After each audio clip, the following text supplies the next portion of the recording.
Y a las 6:41 estamos ya en línea telefónica con Romy Chan, que es abogada penalista, para hablar del tema de la liberación de César Villanueva, expresidente del Consejo de Ministros. Ustedes saben que estuvo en detención preliminar por 7 días, pero ya salió en libertad y hay 2 procesos que tiene que enfrentar sobre restricciones. Doctora Chan, muy buenos días. ¿Qué tal? Buenos días, ¿cómo están? Bien, y estamos frente a 2 procesos en contra de César Villanueva. Y nosotros estábamos conversando en la mañana lo que nosotros pensábamos, lo que nosotros creíamos que iba a pasar. Nosotros creíamos que por este proceso, por este delito de tráfico de influencias, se iba a dar la prisión preventiva, o sea, pedir la prisión preventiva, justamente porque el mismo delito habla de obstruir a la justicia. No sé si nosotros estemos equivocados, doctora. Sí, lo que pasa es que, el delito por el que se le estaba investigando que generó esta detención de 7 días es el delito de tráfico de influencias. Pero este delito tiene penas más graves cuando hablamos del funcionario público. ¿Por qué? Porque aquí encontramos que el personaje principal realmente en el delito es el fiscal superior, el fiscal superior que también fue detenido, que es Rosell.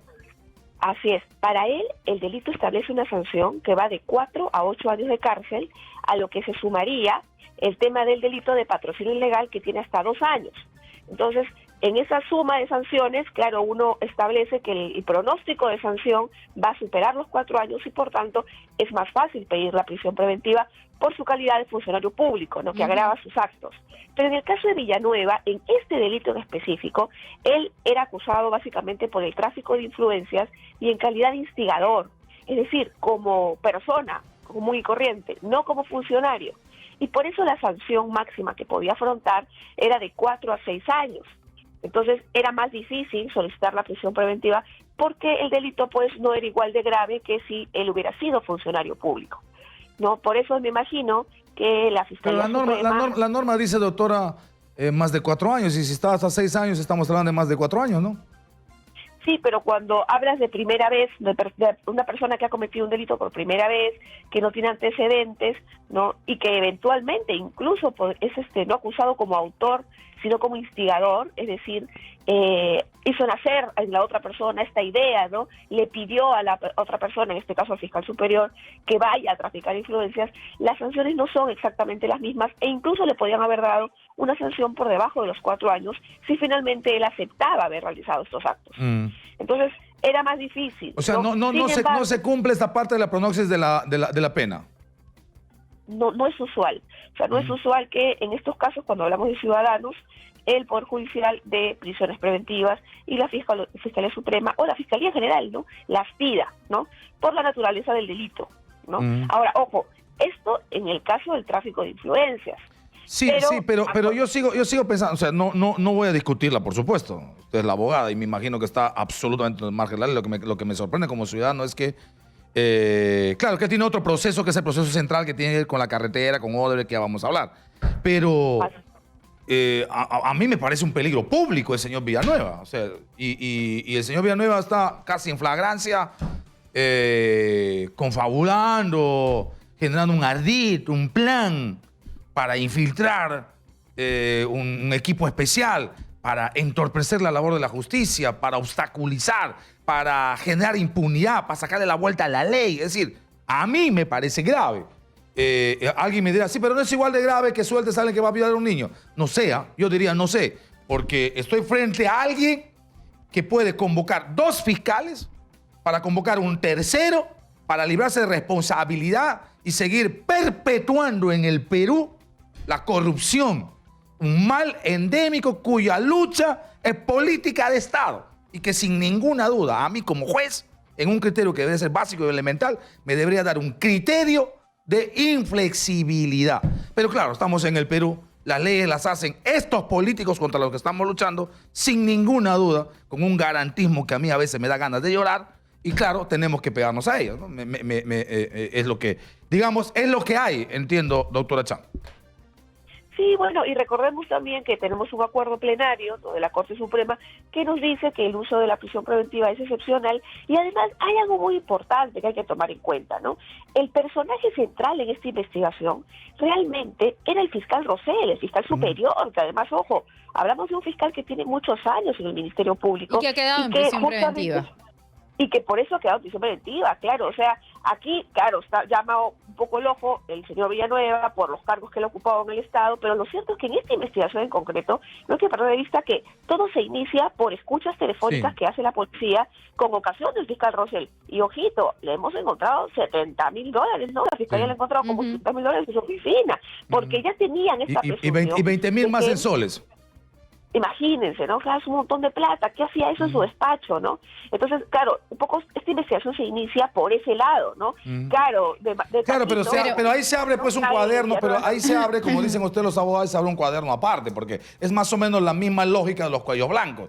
Los cuellos blancos, cuando empezó la investigación, nadie pensaba que iba probablemente llegar al presidente de la Corte Superior del Callao, ni mucho menos a un juez supremo como el señor Inostroza, ni a un empresario como el señor Camayo, ni probablemente a una señora acá que aparentemente todo parece indicar quiso gobernar el Perú. Pero, digamos, a partir de la investigación se abren otros cuadernos. Yo creo que es lo que tendría que haberse hecho. Es cierto que se investigaba al señor Rosell por tráfico de influencias en Lima Norte, ¿no? Y lo seguía la fiscalía correspondiente.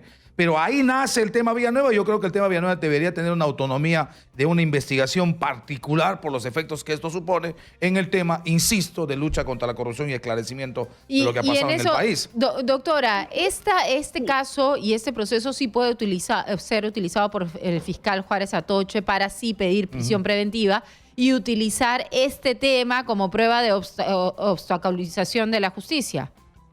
De alguna manera sí, ¿no? Por eso incluso el fiscal Vela ha dicho públicamente, ¿no?, que él había hablado ya con el fiscal Germán Juárez Atoche y que entendía que en el transcurso pues de las horas, ¿no?, iba, si esto no lo ha hecho ya, iba a pedir un pedido de prisión preventiva contra Villanueva, pero por el caso Odebrecht, en donde él sí pues es uno de los personajes centrales, ¿no?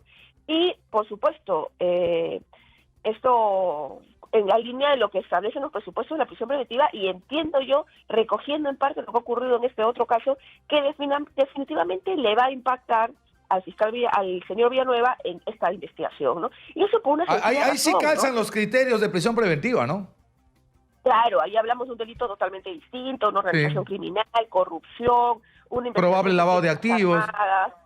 Exactamente, ¿no? Y además yo creo también por un tema de lógica, ¿no?, que percibe la ciudadanía, ¿no?, que es el señor Villanueva inicialmente siempre había dicho que él no tenía nada irregular, que él no había realizado ningún acto irregular y que incluso iba a demandar, denunciar a los funcionarios de Odebrecht que lo estaban difamando, ¿no? Que dicho sea de paso nunca hizo, ¿no? Pero a contrario, lo que hemos encontrado es a un señor que se acerca a un fiscal superior y que trata de encontrar influencias para poder llegar a uno de los fiscales que veía su caso. Entonces, ¿para qué hago eso si yo no tengo ninguna responsabilidad en el caso de Odebrecht? Ahora, ¿tiene él alguna ocultar?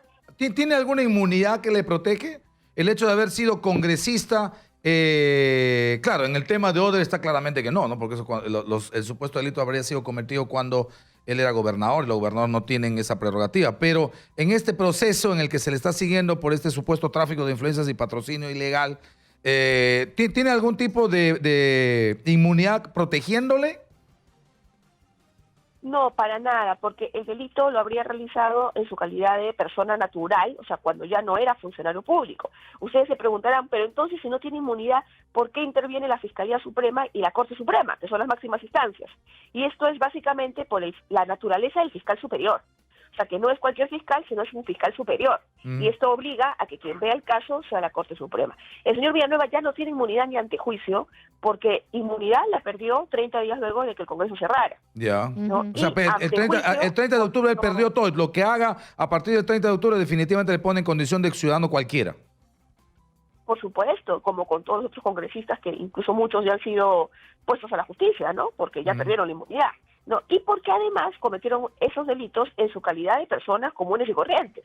Ahora, él no ha cometido un delito en su calidad de funcionario público, sino ahí sí podría tener el antejuicio, que lleva hasta 5 años de protección luego de haber cesado en el cargo de congresista o de premier, pero no es el caso, ¿no? En este caso... Ahora, es él un ciudadano tiene común y corriente. para mañana una audiencia de impedimento de salida de comparecencia restringida. Hoy técnicamente está libre.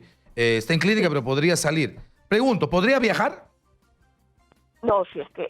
Bueno, claro, si aún no tiene el impedimento de salida puesto, sí, eventualmente podría viajar. O sea, entre hoy, que está libre, y mañana, que es su audiencia, ¿él podría viajar sin que nadie se lo impida? Eventualmente sí, pero ojo que siempre la policía para estos casos, ya en tanto hay una audiencia programada, tiene una alerta, ¿no? Ok. Una alerta que marcaría automáticamente que él está intentando viajar y por supuesto ahí se acelerarían probablemente varios procedimientos que le impedirían hacerlo, ¿no? Bien. Tampoco ya es tan sencillo, ¿no? Perfecto. Ahora, Bien. si la pregunta es, ¿y podría esconderse y quedar prófugo y no encontrarlo No, eso para sí, mañana? claro. Ah, claro, Lamentablemente Eso sí. Y podría salir por la frontera sin salir, sin ir a un aeropuerto Pregúntale y sin nosotros. pasar por una frontera oficial legal. Podría también. O sea, y pasando también por una frontera legal haciendo Claro. algo, podría. Hay también. ese riesgo, ¿no? Entre hoy que está libre y mañana que es la audiencia y va a tener las restricciones correspondientes, aparentemente las obligaciones que va a tener, como por ejemplo el asunto de comparecer Claro, sí. cada Ahora, cierto hemos tiempo. visto que Migraciones está mucho más atenta a ciertos personajes públicos que están involucrados en casos, está mucho más atenta, ¿no es cierto? Sí, sí, y normalmente se entiende, no, aunque yo entiendo también las dificultades de infraestructura y de personal que tiene la Policía Nacional, pero se entiende que cuando hay un pedido de impedimento o incluso de prisión contra una persona, la policía hasta que Hace se lleve a inteligencia. cabo la audiencia, se entiende pues que debería hacer una labor de Hace inteligencia, de inteligencia. seguimiento, justamente para evitar la fuga, ¿no? Aunque claro, Bueno, esto sí, pues, bueno. pero si lo habría hecho el señor Donaire no nos habría costado Exacto, tanto nosotros entendíamos que también recapturarlo, ¿no? tenían así Pero- en la pero mira en a fin. Donaire, pero de pronto En fin. no estaba Igual- tan en la igual son mira. cosas que hay que ponerlas, digamos, en dominio público. Doctora Chan, muchas gracias. Muy gentil por respondernos.